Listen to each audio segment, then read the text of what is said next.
Magandang umaga po sa ating lahat. Narito ang ating weather update para sa araw ng Huwebes, August 14, 2025.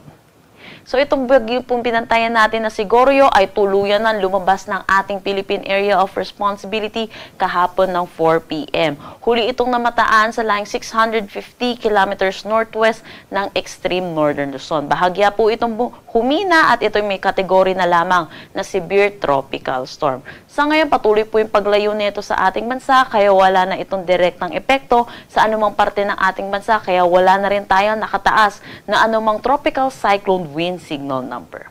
Pero dayon po, patuloy pa rin ang pag-iral ng southwest monsoon dito sa buong bansa natin. Kaya malaking bahagi ng bansa natin ang makakaranas ng mga kalat-kalat na pag-ulan ngayong araw. Wala rin naman tayong minomonitor na low pressure area or bagyo na possible makaapekto dito sa ating bansa sa mga susunod na araw.